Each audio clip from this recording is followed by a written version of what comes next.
for joining us on another exciting episode of Let's Talk Charity. My name is Anozeng Ogozi Peters. And my name is Esnet Ogunrotifa. As we say here on Let's Talk Charity, we are all about celebrating humanitarian workers, the work they do, humanitarian organizations, and not only that, we want to help vulnerable minority groups ensure that they get the best out of life and get the support that they need to live a good life. Exactly. And how are you doing today? I'm very well, thank you. Great. So today, we are looking at inclusion for people living with disabilities. Nigeria has 14 million people living with disabilities. 14 million is a lot of numbers. Yes, that are, some of them are actually being starved of interventions that are supposed to help and support them. And I feel that's really sad. They face a lot of stigma, there's a lot of rejection that is going on, whereas we're all human beings. So it makes me wonder. So, Anne, can you tell us a little bit about the person that we have today? Okay, the person that we have today is one of those 14 million people living with disability. But what makes him different is, even me too, I too wonder. I really wonder how he manages to do the things he does. He is disabled, he is blind, but the irony is he's a writer. Interesting. And then I'm wondering day after day, how can you have your two eyes and be working and then you say you're jobless? Meanwhile, someone that is disabled, can't see, has written a book. I'd like us to go on a short break, and when we come back, we will bring you Lucky Pastor. Please stay tuned.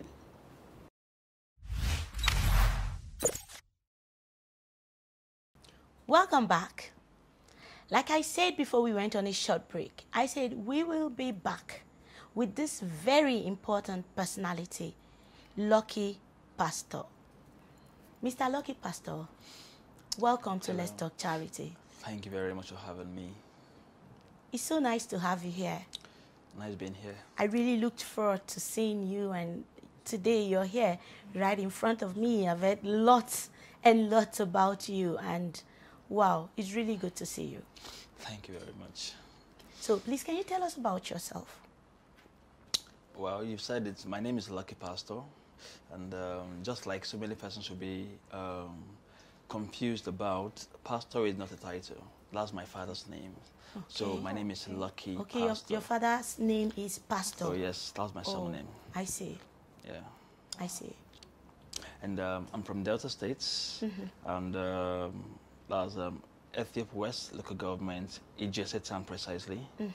And I am a graduate of the University of Nigeria, Nsukka. Wow, amazing. Yeah, I did English education, and currently I'm a youth corps member. Oh wow. I serve in Abuja. Wow, That nice. is amazing. Nice. Your story is amazing. How was it growing up in Delta State? I know I have a few friends from Delta. So let's just say, how do you say, I'm happy to be here? Can you can speak the local language? How do you say I'm happy to be here Hey, in your language? don't give me that test. I'm very, very poor when it comes to communicating with my language. Okay.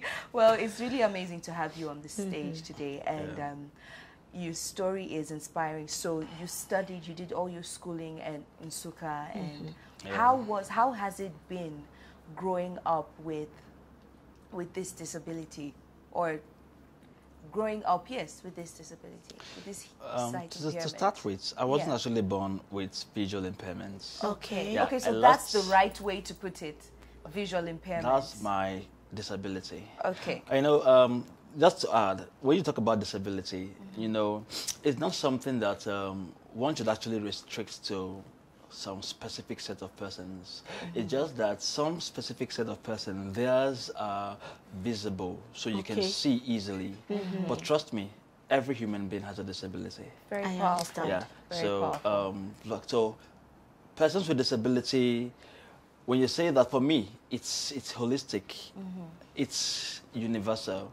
Everybody has a disability, but then since they've not been able to find the right address Yeah. for such persons, if you ask me, I will always say persons with unique abilities. For me, Exactly. it works perfectly that way for me. Better. Yeah, but then, so I lost my sight when I was 12. Okay. That was some 17 years ago, and the story how I lost my sight is not something that can actually be told, because even my parents can't really tell how it happened. According to the story, they noticed I couldn't see very well when I was 6, I think 6 or 7. Then after much struggle, I lost my left eye. So when I was 12, I think I was in primary 5 at the time, I was supposed to read the scriptures on the assembly ground because I was in a private school. So I got to school very early that morning so I could rehearse my Bible before the assembly. Unfortunately for me, I discovered that I couldn't really see clearly what was written in the scripture. So I had to run away that morning from the school premises so nobody would call me to come and read. So after school, I made complaints to my teachers, and they were like, okay, what are you doing in school? Why not go back home? So I actually went back home, and that was another journey for my parents because they wanted to see that I don't lose my second eye. But unfortunately, the more they tried, the worse it became, and I lost it. So that was how I spent 5 years at home without going to school. That was back then in Delta State. Though I couldn't go to school because my parents didn't have the right information they needed to send me to school. As a matter of fact, they didn't know I could go to school up until 5 years later, when I met a copper who came to serve in my community. And he made me understand that he actually schooled with visually impaired students. I was like, oh, really? So I can go to school? He said, yes. And that was a new search for me. I had to look for schools for visual impaired persons. And luckily for me, I got a school in Abuja that is tuition free. So I decided to leave to come down to Abuja. Though it wasn't easy for my parents because they felt, he's blind. Yeah, who's going to take Who's care take care of of him? him? Exactly. So, but then I insisted because I knew a time would come, my siblings, we will go to their different places. They will get married. They will own their own families. My parents will grow old, and then what happens to me? Exactly. So when the thought crossed my mind, I insisted. I told my parents, okay, I need to go back to school. They weren't fine with the idea, but because I had taken my decision, they decided to let me go. And that was how I came to Abuja. So for the past, I think 11 years, I've been in Abuja. I did my rehabilitation. I went to secondary school and then to university. And today, I'm still back to Abuja for my youth service. Wow, that's an amazing, amazing story. God. I mean, there's so many people that would have given up. Oh, yeah. You know, and would say, okay, they want to, drop out. There's no point. But then your resilience, I think that's what I would call it, your resilience to keep going. And I think that moment that you had that, look, my life is my own, is really something that all of us need to focus on. All of us need to have that moment where you have to own your life. There are so many people that they just want to be dependent. And I see so much independence here, and I'm personally inspired by that. Do you think that enough is being done? You mentioned that your parents didn't know that there were schools available for persons with that are visually impaired. Do you think there is enough that is being done within the society to create this advocacy around people knowing that, look, just because you have a visually impaired child doesn't mean it's the end of the world for them? Well, different NGOs are actually trying their best to make sure this awareness goes viral. But I would also say that we still have a lot to do. Definitely. Because as I talk to you right now, my state, Delta State, do not have a school for the blind. Or let me say a government-owned school for the blind.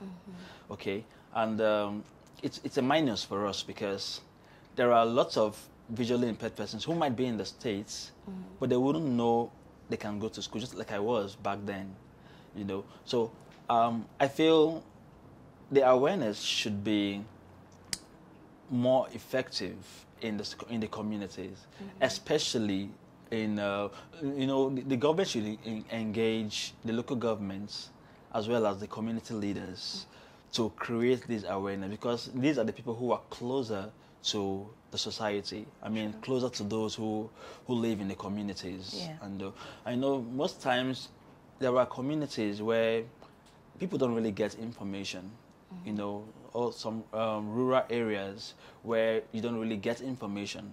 But if the community leaders are engaged in awareness like this, it will be easier to reach such people. As a matter of fact, right now I do a project with an NGO trying to sensitize families with children that has one disability or the other, trying to make them understand that, okay, see, your child is having a disability, but then it's not the end of the world for him or her. Very true. He can still go to school. And as a matter of fact, I just think not quite long, I had a conversation with a family, and the child is 15, he's deaf, but still haven't gone to school. Now, when I mentioned to her, to the family members, that there is a school in Abuja, Jabi, Kuje, where the child can school, she was surprised that, okay, there's a school there. You know, so it means the schools are there sometimes, but people still don't know about it. Exactly. So there is a lot of work to be done. Yes. Yeah. So much more advocacy needs to be done, which is, I think, why Let's Talk Charities here. We could definitely use this as a platform, and you're really being a voice to people out there that don't know that there are actually facilities. But I think there are also these facilities. What is the state of some of these facilities? Are they up to standard? Because it's one thing. Maybe Let's Talk Charity, we have to visit some of these facilities and find it for themselves. I think so. Yeah. Okay. I think we'll do that. I've just been looking at you so much, so keenly, because I'm not well dressed. no, because you're just an amazing Yes, person. looking at me. Now, you know, because you just said something that you're working with some NGOs to create more awareness. Yeah. Now, this is really going way too much, doing more than expected. So it takes me to this question: what inspired you to writing? You know, I like the use of words, especially when words are used creatively. Yeah, when I was in the university, to be honest, I never wanted to study English. Okay. Yeah, my initial plan was to study law, but there was a policy at a point where, so one thing led to another. I wasn't given the law admission I applied for. I was given another course, English. I wanted to reject the admission, but then something inside of me said, okay, go for it. I did. And after my first year in the department, I felt, okay, I think I like this department and I want to be here. So from my second year, I started writing poetry. Actually, I was first a poet before an author. Wow. Because I was actually writing poetry. And the reason I love poetry is the same reason so many persons don't like it. That is the difficulty in it. It's complex. Yes, and that's the reason I love it. Yeah. Because there is this euphoria you get when you go through the series of unraveling myths or some sort of hidden information in short verses. Now, at the end of the exploration, you discover the meaning or the underlying idea in that text. Then there's this joy it brings, you know. But then, so many persons do not want to go through that process. They don't want to go through that stress, and that is why poetry is like a headache to so many students. Okay, but then that was the reason I love it, because I always get to the end of it. I always like getting to the end of things, you know. So I started writing poetry before. So just 2-3 years ago, I felt, okay, there is a need for me to talk to people. I know you can't communicate enough with poetry. So I decided to do articles and other writings. So I started writing about disability, started writing about life in general. Wow. Okay, so at the point, there was a need for me to really compile my writings and produce a book. Okay. So I decided to write a book I titled Braving the Storm. Wow. Yeah, and the reason for Braving the Storm is simple. You know, there are lots of persons who have challenges, and this Braving the Storm was not focused only on persons with disability. It focused on everybody who faces challenges in life.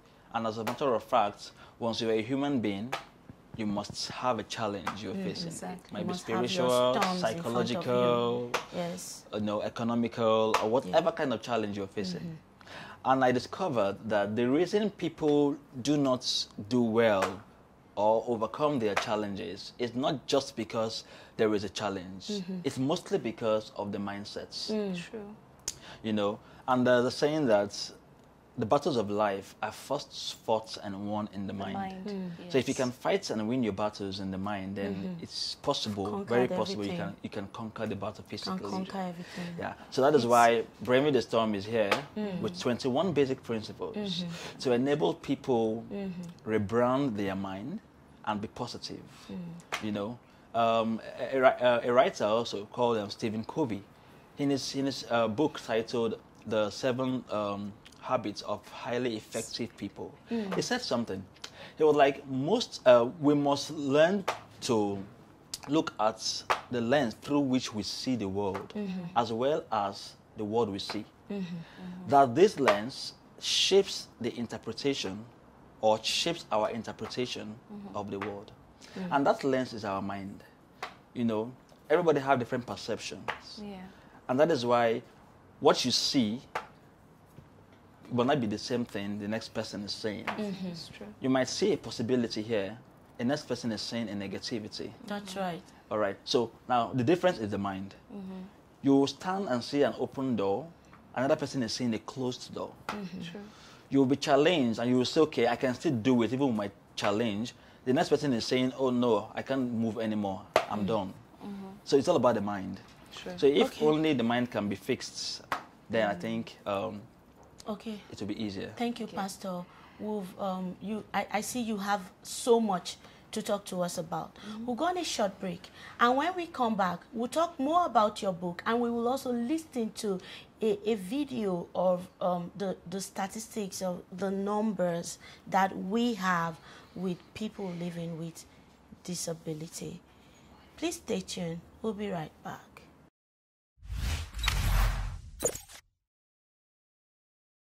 Welcome back. Thank you for staying with us. Now we'll just we'll just listen to a video that would help us with the statistics analysis of people living with disability. And then we go back to Pastor. He tells us how you and I can come together to make his career writing a huge breakthrough. The conversation of inclusion amongst people living with disabilities cannot be overstressed. People living with disabilities form large minority groups who are most times starved of services, ignored by society, live in isolation, segregation, poverty, charity, and even pity. These are mostly due to societal barriers such as lack of community support, social norms, and group conformity. Cultural barriers such as tradition, culture, customs, and religion. Economic barriers such as lack of proper rights, corruption, fiscal infrastructure, and political barriers such as ideology and values. Ensuring that as human beings, everyone has access to their basic fundamental human rights is paramount to the growth of any country. Nigeria has over 40 million people living with disabilities who, with the right support from government and society at large, can add great value towards the growth of the country.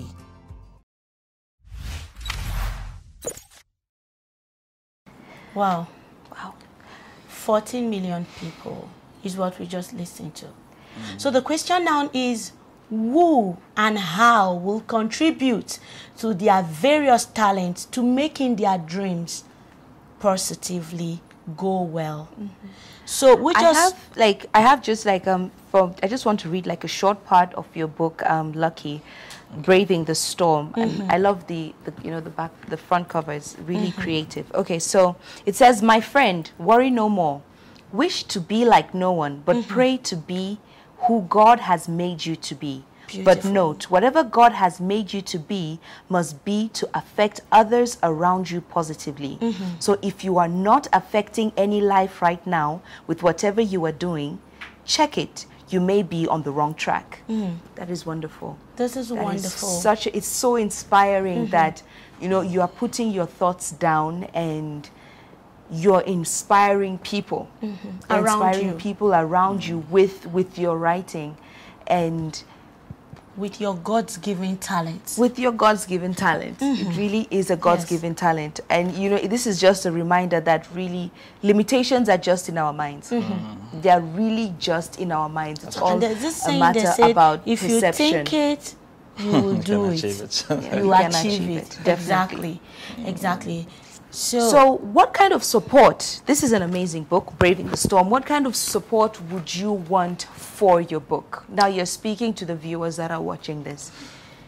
Well, you know, there is this problem of reading we have in the society. But then I would encourage first people to read. You know, there are lots of things hidden in books. Okay, so you need to learn to read. When you read, okay, there's a popular saying that readers are leaders. So when you read, you broaden your mind, you broaden your perception, and it's going to help a lot to overcome lots of challenges. So talking about the help I would need, first of all, I would just need people, first of all, to see the book as a book that has impacts to make, that has a value. And when the book is seen that way, people will want to associate with it. Exactly. Okay, so that's the very first thing I would need. Then, if you have an organization, probably you talk to young people, you motivate young people, you empower young people. You can order for the book, get some copies, share to people, and make sure they read it. There's a lot to be learned. There's a lot to see when you read the book. So you can get a lot of copies, share among your subjects. You know, if you have an occasion, you can invite me. I can do a talk. I can as well sell my book, where that could be a support for the book sales. You know, and so many ways you can actually support the book. I have a page on Facebook titled Hot Talks with Lucky Pastor. So you can follow me on Facebook, like my page, share my content. It will help lots of persons. A lot of persons read on social media. So I push short content out there daily for people to read. So you can share my content, and that will help promote what I do. Yeah. Wonderful. Okay, just a quick one. You know, before we leave, what advice will you give to parents out there that have children living with any form of special disability? Quickly, I would say they should avoid disability-based violence. There are parents violate their children with disability most times, but they don't even know. For instance, you don't want to send your child to school because you feel he's challenged or he's having a disability. You know, education is a basic need of every human. Yeah. So, and if you don't want to give a child that education because he's having a disability, then you are directly violating his rights. You are abusing him. So you need to send your child to school. You need to treat him or her like every other child in the house. You know, he is not stubborn because he's visually impaired or deaf. He is not intelligent because he's deaf or blind, right? Yes. Because we always attribute these things to the disability. Okay, he can't go to school because he's blind. He's not intelligent because we have people who are not intelligent but they can see. Exactly. We have people who are stubborn, they can hear. Exactly. So it's not all about not seeing or not hearing. It's about who the person is. And I will also say that the society should learn to call people by their rightful names. That boy that is blind, what's his name? He has a name, right? Okay. So these are issues. In fact, there are a lot of issues. I would say Let's Talk Charity should should really advocate for, you know. But then I've just said quickly what I feel parents should do. Don't lock your child at home. Send them to school. And trust me, they will wow you by the time they've gone to school and they become responsible in the society. Thank you so much. Wonderful. Thank you so much, Pastor. It's been an amazing time having you here on the studio. Thank you very much. Every viewer out there, you've heard Mr. Lucky Pastor told us his story. His story is inspiring, and he has said these areas that you need to come in. First, Let's Talk Charity. It's a platform that give you first instant help and then put you out there for people to help. We're always here to support you.